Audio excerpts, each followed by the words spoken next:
అందరికీ నమస్కారం అండి. ఈరోజు మనం డాక్టర్ కొఠారి వాణి చలపతిరావు గారు రచించిన పంజరంలో పక్షులు అనే ఓ చక్కటి కథను విందాం. ఇక కథలోకి వెళ్దాం. ఒక్కొక్కసారి ఎందుకిలా అవుతుంది? మనం ఏదేదో అనుకుంటాం కానీ మరేదేదో అవుతుంది. ఎన్నో ఆశిస్తాం కానీ అందులో కొన్నైనా నెరవేరకపోగా ఊహించని విధంగా సీన్ మొత్తం రివర్స్ అవుతుంది.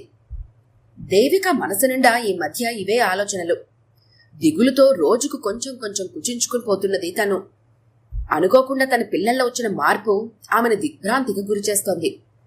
చిన్న చిన్న సమస్యలే కదా అనుకుంటుంటాం గాని అవే పైకి కనబడకుండా లోనుంచి మనుషుల్ని కొంచెం కొంచెంగా తినేస్తూ ఉంటాయి.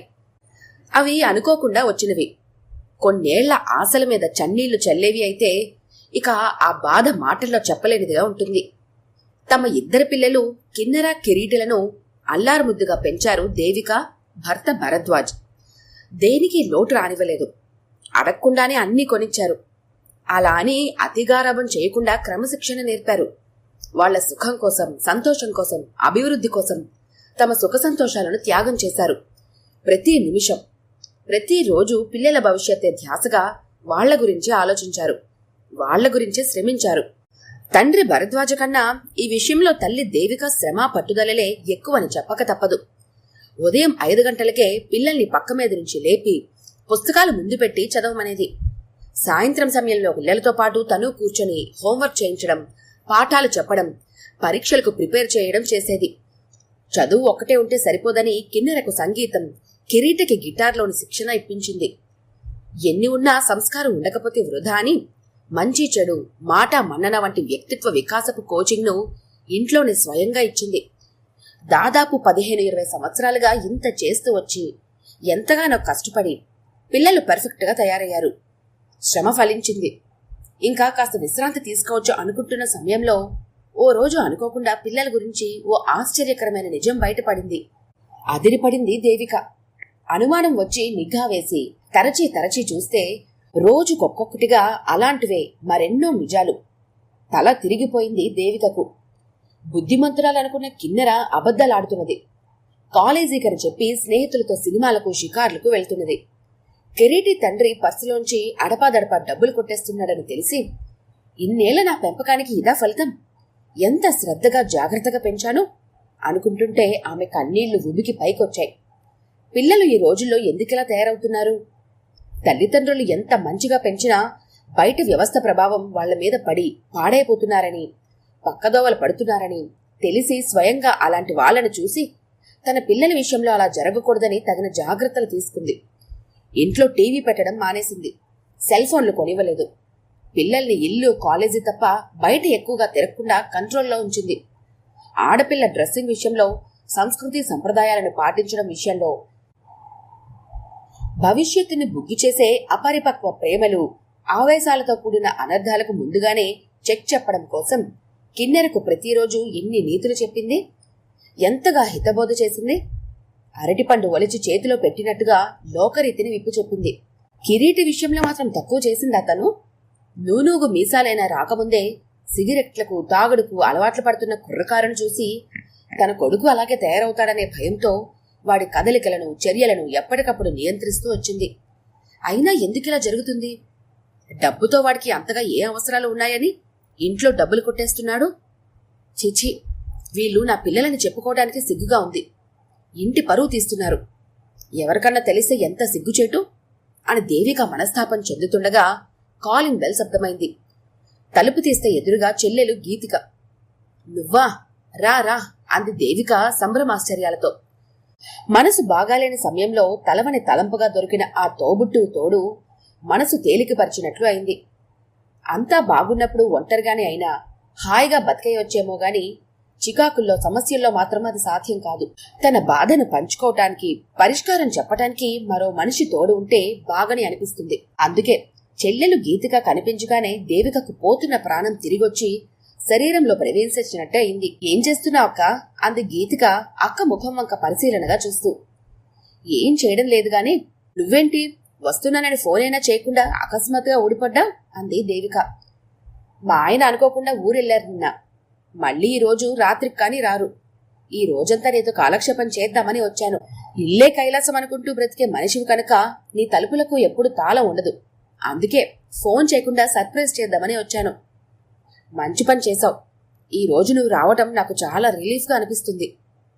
నిన్ను చూడగానే కనిపెట్టానులే ఈ రోజు నీ మనసు బాగాలేదని, ఏదో విషయంలో సీరియస్గా ఆలోచిస్తున్నావని. అలాంటప్పుడు బావగారిని ఆఫీస్కి సెలవు పెట్టి ఇంట్లో ఉండమనాల్సింది కదా అంది గీతిక. ఆ అదృష్టం నాకుంటే ఇంక లేనిదేముంది. మనసులో మాట ఏదైనా విప్పి చెప్పపోవటానికి, బాధలో భాగం పంచుకోవటానికి ఆయన సహకారం నాకు ఎప్పుడూ లేదు. ఆయన స్వభావం నీకు తెలుసుగా, కోపం ఆవేశం ఎక్కువ. సమయానికి అనుకూలంగా సహనంతో ఆలోచన చేయడం, మంచి చెడులు విశ్లేషించి పరిష్కారం నిర్ణయించడం ఆయనకు చేత కాదు. పైగా తొందరపాటుతనం, ఉద్రేకంతో సమస్యను మరింత జటిలం చేస్తారు. అందుకే ఏది ఆయనతో చెప్పను, నాలో నేనే బాధపడటం తప్ప అంది దేవిక నిట్టూరుస్తూ. ఇప్పుడు అంత బాధ ఏమొచ్చిందక్క? తోడబుట్టిందాన్ని నాతో కూడా చెప్పకూడదా అంది గీతిక. తన మనస్తాపంలో పాలు పంచుకుంటున్న చెల్లెలి మాటలకు కాస్త ఊరట చెందింది దేవిక. పిల్లల్ని నేను మీ బావ ఎంత జాగ్రత్తగా శ్రద్ధగా కష్టపడి పెంచి పెద్ద చేశామో నువ్వు చూస్తూనే ఉన్నావు కదా గీతిక. వాళ్ల మీద ఎన్నో ఆశలు పెట్టుకున్నాం. గొప్పవాళ్లగానే గాక మంచి మనుషులుగా ఎదుగుతారని ఆశపడ్డాం. కానీ నమ్మలేనట్లుగా గీతిక నాతో అబద్ధాలాడుతూ చాటుమాటు తిరుగుళ్ళు తిరుగుతోంది. కిరీటి అంతే, మా కళ్ళు గప్పి ఇంట్లో డబ్బు కొట్టేస్తున్నాడు. ఏం చేస్తున్నాడో ఏమో, దారి తప్పి ఏ చెడు వ్యసనాలకు అలవాటు పడ్డాడో తెలియదు అంది దేవిక. ఆ మాటలకు నిశ్చేష్టురాలైంది గీతిక. తన చెవులను తను నమ్మలేనంతగా ఆశ్చర్యపోయింది. ఎందుకంటే అక్క పిల్లలిద్దరూ మాట తీరులో, మంచితనంలో, పెద్దవాళ్లను మన్నించడంలో బుద్ధిమంతులుగానే ఇన్నేళ్లు తను చూస్తూ వస్తున్నది. ఇప్పుడు అక్క చెబుతున్న ఈ కొత్త విషయం, అందుకే ఆమె జీర్ణం కావటం లేదు. అలా అని అక్క తన పిల్లల గురించి అసలు నిజం కనిపెట్టకుండా అలా ఎలా మాట్లాడుతుంది అన్న ఆలోచన రాగానే అక్క దేవికకు ఊరట చెప్పే ఉద్దేశంతో, వాళ్ళు అలాంటి వాళ్ళు కాదక్క, నువ్వు పొరపాటు పడుతున్నావేమో అంది. లేదు, నేను ధ్రువపరుచుకున్నాకే చెబుతున్నాను, అందులో సందేహం లేదు. ఇప్పుడు నాకు కావలసిన సలహాల్లా వాళ్ల విషయం నాకు తెలిసిపోయిందని వాళ్లకు తెలిసేలా నన్ను ఏం చేయమంటావో చెప్పు. నిలదీసి అడగటం ఒక్కటే మార్గంగా నాకు అనిపిస్తుంది. అప్పుడైనా సిగ్గుతో తలవంచుకుని తప్పొప్పుకొని ఆ దురలవాట్లు మానుకునే ప్రయత్నం చేస్తారేమో అంది దేవిక ఆగ్రహావేశాలతో. అలా వద్దు అంది గీతిక కంగారు పడుతూ. పిల్లల మనసులు గాజు పాత్ర లాంటివి. జాగ్రత్తగా హ్యాండిల్ చేయకపోతే చేయిజారి కిందపడి బద్దలైపోతాయి. అందులోనూ ఈ కాలం పిల్లలు చాలా సెన్సిటివ్. వెనకటి కాలంలోలా తిట్టి కొట్టి పరుషంగా చెబితే అస్సలు వినకపోగా మరింత మొండికేస్తారు. అమ్మా నాన్న తిట్టారని ఇంట్లోంచి పారిపోవటం, ఆత్మహత్యలు చేసుకోవటం ఎన్ని చూడటం లేదు మనం పేపర్లలో, టీవీ ఛానళ్లలో అంది. మరి ఏం చేయమంటావే నన్ను? నిస్సహాయంగా నిస్సత్తుగా అంది దేవిక. నువ్వు ఆందోళన పడకు, నేను చెబుతాగా. బావగారికి తెలియకుండా నేర్పుగా మనం ఈ సమస్యను పరిష్కరిద్దాం. ఇప్పుడు కొత్త కొత్త సమస్యలు పుడుతూ వస్తున్నట్టే వాటికి పరిష్కార మార్గాలు కూడా కొత్త రకంవే వస్తున్నాయి.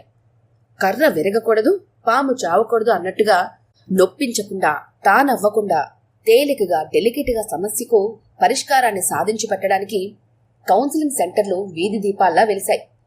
మా ఇంటి పక్కనుండే భార్యాభర్తలొకరు ఏం సమస్యలో ఏంటో తెలియదు గాని ఎప్పుడు ఏదో చికాకులతో, అసంతృప్తులతో కీచులాడుకుంటూ ఎడముఖం పెడముఖంగా ఉండేవాళ్లు. కొన్నాళ్ల తర్వాత వాళ్ళ ఫ్యామిలీ కౌన్సిలింగ్ సెంటర్ను సంప్రదించారని తెలిసింది. అక్కడ ఏం ట్రీట్మెంట్ ఇచ్చారో తెలీదు. ఇప్పుడిద్దరూ హాయిగా, ఆనందంగా, ప్రేమగా ఉంటున్నారు అని చెప్పింది గీతిక. అవునా, మనము వెళ్దామా? తేలిగ్గా ఈ సమస్య పరిష్కారమైతే అంతకన్నా కావాల్సిందేముంది అంది దేవిక ఆశగా. ఆ రోజే అక్క చెల్లెలిద్దరూ కలిసి ఫ్యామిలీ కౌన్సిలింగ్ సెంటర్కు వెళ్లారు. అక్కడ కౌన్సిలర్ ఆనందమూర్తి చిరునవ్వుతో ఆహ్వానించాడు. ఎంతో సింపుల్గా, అతి సాధారణంగా ఉన్న ఆయనను చూసి ఈయన సమస్యలను పరిష్కరించడం ఏమిటి అనుకుంది దేవిక ఆశ్చర్యంగా. అంతా విని, ఓస్ ఇంతేనా, ఇదొక సమస్య కాదన్నట్లుగా తేలికగా తీసిపారేశాడు ఆయన ఒక్క చిరునవ్వుతో. అది మరింత ఆశ్చర్యాన్ని కలిగించింది దేవికకు. కొన్ని నెలలుగా ఎంతో మానసిక సంఘర్షణ అనుభవిస్తూ తీవ్ర ఒత్తిడికి తనను గురిచేసిన అంత పెద్ద సమస్యను చిటికెలో చిన్నది చేసిన ఆయన తీరు ఎంత ఆలోచించినా అర్థం కాలేదు ఆమెకు. అదే మాటను రహస్యంగా చెల్లితో అంటే, వాళ్ళంతేలే, మనలాగా ప్రతి చిన్న విషయాన్ని వాళ్ళ భూతార్థంలో చూడరు. పెద్ద సమస్యలను కూడా చిన్నవిగా లైట్ తీసుకోగలిగితేనే వాళ్ళు ట్రీట్మెంట్ చేయగలరు అంది. తను అన్నట్లుగానే కౌన్సిలర్ ఆనందమూర్తి, చూడండమ్మా, ఈ ప్రపంచంలో మంచివాళ్ళు చెడ్డవాళ్ళు అంటూ మనుషుల్లో 2 రకాలంటూ ఉండవు. అందరూ ఒకటే. కాకుంటే ఎదుగుతున్న దశలో పరిస్థితుల ప్రభావం వల్ల విచిత్రమైన మనిషి మనసు కొన్ని పోకడలకు పోయి అది ప్రవర్తన మీద ప్రభావం చూపిస్తుంది. ఆ పరిస్థితులు ఇంట్లోవి కావచ్చు, బయటవి కావచ్చు. ఇది తప్పు, ఇది పొరపాటు అని మనకు కూడా తెలియకుండానే మనం కొన్ని తప్పులు పొరపాట్లు చేస్తాం. అవి ఎదుటివారి మనసు మీద తీవ్ర ప్రభావం చూపిస్తాయి. దాని ఫలితమే ఇలాంటి సమస్యలు. మీరేమీ కంగారు పడకండి. ఇది చాలా చిన్న సమస్య. ఈ సమస్యకు మూలం ఎక్కడుందో నేను తెలుసుకోవాలి కనుక మీ పిల్లలిద్దరినీ విడివిడిగా నా దగ్గరకు పంపండి. ఇక్కడికి కాకుండా నేను ఇంకో అడ్రస్ ఇస్తాను, అక్కడికి పంపండి. ఏ జాబ్ కోసమో, పై చదువుల కోసమో, పర్సనాలిటీ లేక బిహేవియర్ టెస్ట్ కోసం పంపిస్తున్నట్టుగా పంపించండి. నేను కూడా ఏదో ట్రీట్మెంట్లా కాకుండా చాలా క్యాజువల్గా మాట్లాడినట్టు వాళ్ళతో మాట్లాడతాను. మీ పిల్లల్ని హర్ట్ చేయడం గానీ, ఇన్సల్ట్ చేయడం గానీ ఉండదు. సరేనా? Nothing to worry. మీరు మళ్ళీ 4 రోజుల తర్వాత పిల్లలు నా దగ్గరికి వచ్చి వెళ్ళాక రండి అని చెప్పి మరో కేసు అటెండ్ అవ్వడానికి సిద్ధమయ్యాడు ఆనందమూర్తి. తేలికపడ్డ మనసులతో బయటకు వచ్చారు దేవిక, గీతిక. మిస్ కిన్నెరా, నేను కొన్ని ప్రశ్నలు అడుగుతాను. వాటికి సిన్సియర్గా నువ్వు సమాధానం చెప్పాలి. ఒకవేళ నువ్వు అబద్ధం చెప్పినా నాకు తెలిసిపోతుంది. కిన్నెర కళ్లల్లోకి సూటిగా చూస్తూ అన్నాడు ఆనందమూర్తి. అబద్ధాలు చెప్పాల్సిన అవసరం నాకు లేదు. ఎందుకంటే మీరు ఇవ్వబోయే ఆ సాఫ్ట్వేర్ జాబ్ మీద నాకేమీ ఆసక్తి లేదు అంది. ఎందుకని? మీరు మనుషుల్ని మనుషులుగా చూడరు గనక. యంత్రంలా మారిపోవటం నాకిష్టం లేదు. నువ్వెలా ఉండాలని కోరుకుంటున్నావు? మనిషిలా, స్వేచ్ఛగా, హాయిగా, అనుబంధాలను పెంచుకుంటూ, ఆనందాలను పంచుకుంటూ. నువ్వు ఇంతవరకు జీవితంలో ఒక్క అబద్ధం కూడా ఆడలేదా? ఇందాక అబద్ధాలు ఆడాల్సిన అవసరం లేదు అన్న కిన్నెర మాటలను ఉద్దేశించి అడిగాడు. ఎందుకు ఆడలేదు? ఈ మధ్యనైతే మా అమ్మతో రోజు అబద్ధాలే చెబుతున్నాను అంది కిన్నెర టక్కున. ఆ సమాధానానికి అదిరిపడ్డాడు ఆనందమూర్తి. తన పని అంత సులువు అవుతుందని అస్సలు ఆయన అనుకోలేదు. ఎందుకు చెబుతున్నారు అబద్ధాలు అని అడిగాడు ముందుకు వంగి ఆసక్తిగా. మిమ్మల్ని ఎవరైనా ఈ గదిలో బంధిస్తే మీరేం చేస్తారు? రోజుల తరబడి ఇందులో మగ్గుతూనే ఉంటారా? విసుగు విరక్తి వచ్చాకైనా ఆ కిటికీ బద్దలు కొట్టో, ఆ వెంటిలేటర్ పీకేసో బయటపడాలని అనుకోరు అంది కిన్నెర ఆవేశంగా. నిన్ను మీ ఇంట్లో బంధించుంచుతున్నారా? కాదు, ఆంక్షలతో బంధించుంచుతున్నారు. అదుపాజ్ఞలు నియమాలతో గిరిగీసి అందులోనే ఇరుకు బతుకమంటున్నారు.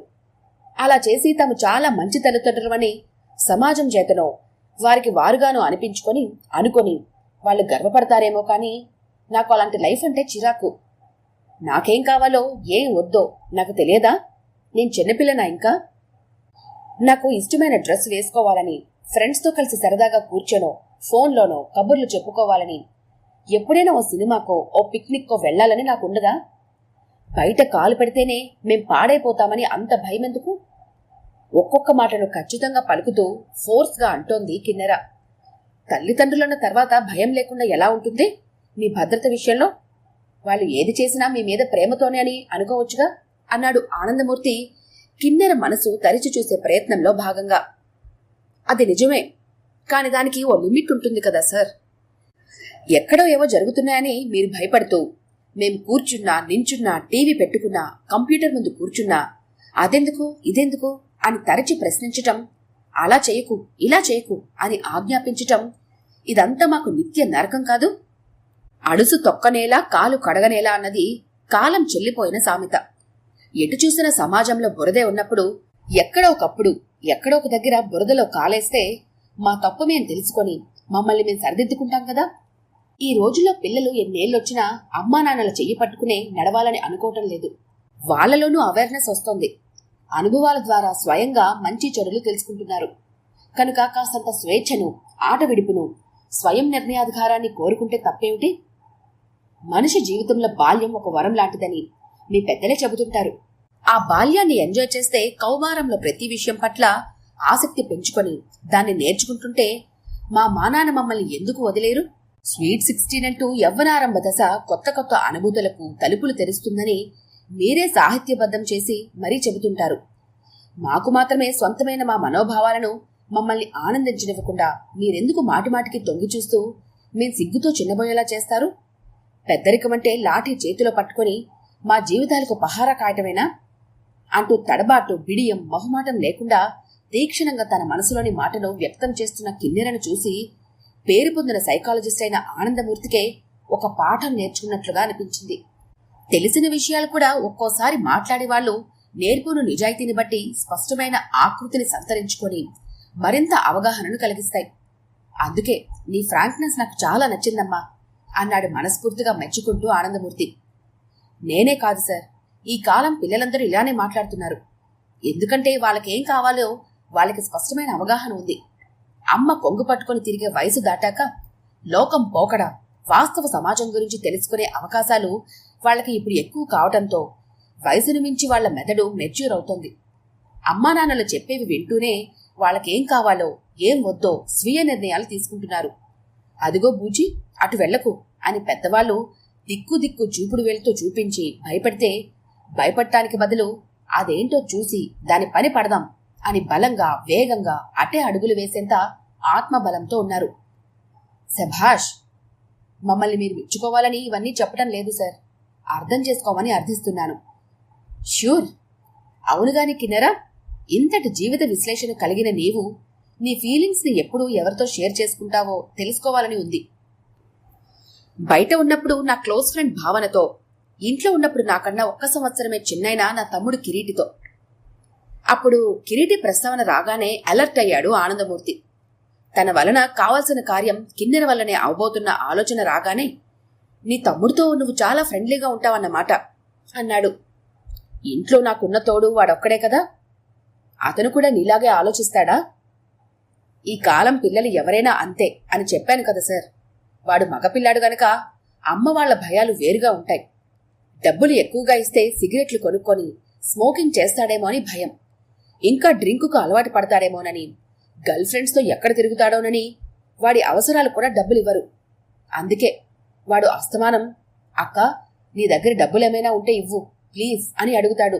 నా ఖర్చులు కొన్ని తగ్గించుకొని ఉన్నప్పుడు ఇస్తాను. వాడి కోసమైనా ఏదైనా పార్ట్ టైం జాబ్ చేసి సంపాదించాలని అనిపిస్తుంది నాకు. అప్పుడప్పుడైనా సరదాకి వాడికి ఫ్రెండ్స్, సినిమాలు, షికార్లు, ఖర్చులు ఉంటాయని అమ్మ వాళ్ళు ఎందుకు తెలుసుకోరో అర్థం కాదు. వాళ్ళకు తెలిసింది ఒకటే, డిసిప్లిన్. అదే జీవనమంత్రం అనుకుంటారు.